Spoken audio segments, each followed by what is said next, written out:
एक अनकंफर्टेबल सच सुनने के लिए रेडी हो?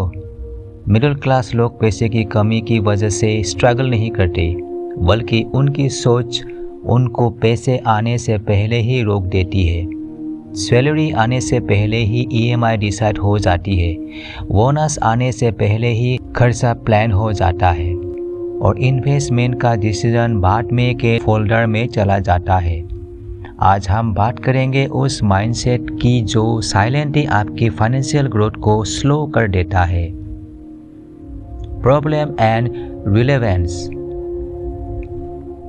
इंडिया में मेजॉरिटी लोग मिडिल क्लास बैकग्राउंड से आते हैं। Stable job, monthly salary, limited risk appetite और सिक्योरिटी सबसे बड़ा गोल। यह माइंडसेट गलत नहीं है, लेकिन प्रॉब्लम तब शुरू होती है जब पैसा आने से पहले ही उसको खर्च करने का प्लान बन जाता है। इन्वेस्टमेंट को एक्सपेंस समझा जाता है, रिस्क को दुश्मन और कंफर्ट को दोस्त बना लिया जाता है। रिजल्ट, 10-15 साल काम करने के बाद भी नेट वर्थ स्ट्रॉन्ग नहीं होता। सैलरी बढ़ती है लेकिन सेविंग्स रेशियो नहीं बढ़ता। इनकम ग्रोथ करती है लेकिन एसेट्स एक्यूमुलेट नहीं होते और धीरे धीरे इंसान फाइनेंशियली बिजी तो हो जाता है लेकिन फाइनेंशियल फ्री नहीं होता। कोर एक्सप्लेनेशन, चलिए सिस्टेमेटिकली समझते हैं वो कौन से मिडिल क्लास माइंडसेट पैटर्न्स हैं जो पैसे आने से पहले ही उसको मार देते हैं। 1. Consumption fast, investment later. Middle class planning का फार्मूला होता है salary, expenses, savings. Wealthy mindset का फार्मूला होता है salary, investments, expenses. Difference subtle है लेकिन पावरफुल है। अगर आप इन्वेस्टमेंट को लेफ्ट ओवर बनाओगे तो कभी सब्सटेंशियल कॉर्पस बिल नहीं होगा। इन्वेस्टमेंट को प्रायोरिटी बनाना पड़ेगा, चाहे वो म्यूचुअल फंड्स हो, इंडेक्स फंड्स हो, पीपीएफ हो या रिटायरमेंट प्लानिंग। वेल्थ तब बिल्ड होती है जब इन्वेस्टमेंट ऑटोमेटिक और नॉन निगोटिएबल हो। 2. रिस्क से ज़्यादा डर। मार्केट गिर गया तो एफडी सेफ है, शेयर मार्केट गैम्बलिंग है। ये स्टेटमेंट्स फेमिलियर लगते हैं। रिस्क को एवॉइड करना सेफ लगता है लेकिन लॉन्ग टर्म में इन्फ्लेशन सबसे बड़ा साइलेंट रिस्क है।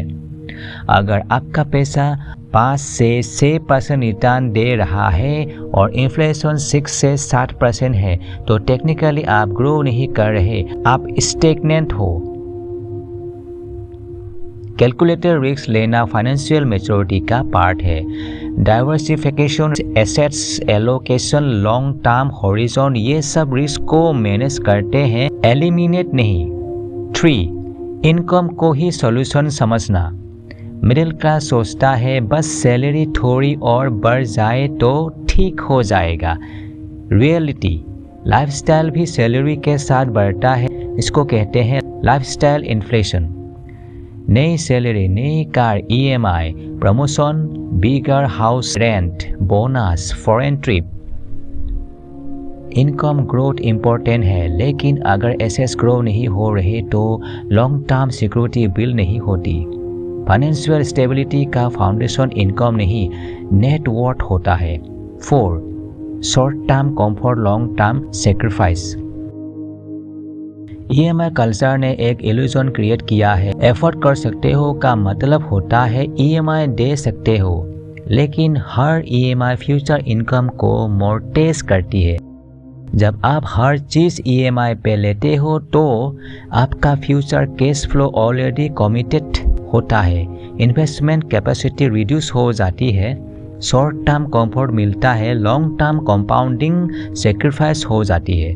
कंपाउंडिंग तब पावरफुल होती है जब उसको टाइम मिलता है। 5. फाइनेंशियल एजुकेशन को इग्नोर करना। स्कूल ने हमें एल्जेब्रा सिखाए लेकिन एसेट्स एलोकेशन नहीं। कॉलेज ने हमें डिग्री दी लेकिन टैक्स प्लानिंग नहीं।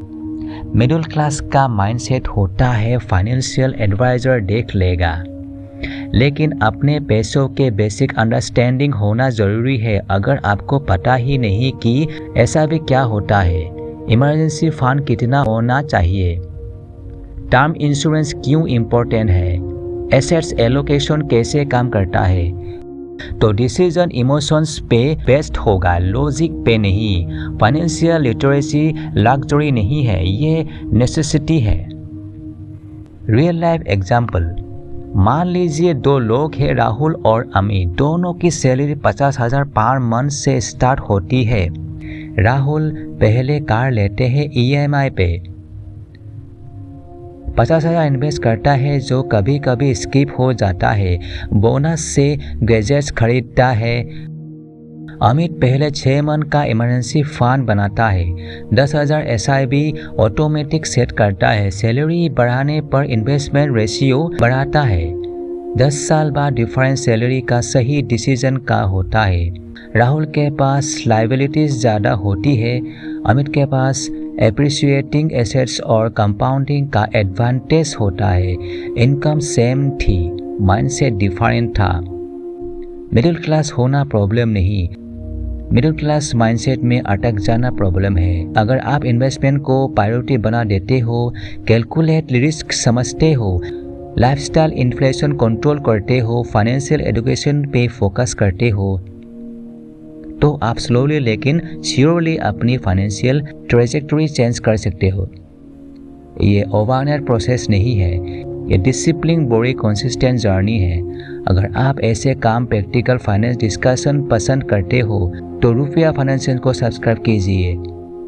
यहाँ हम हाइप नहीं, क्लैरिटी बिल्ड करते हैं। मिलते हैं नेक्स्ट वीडियो में।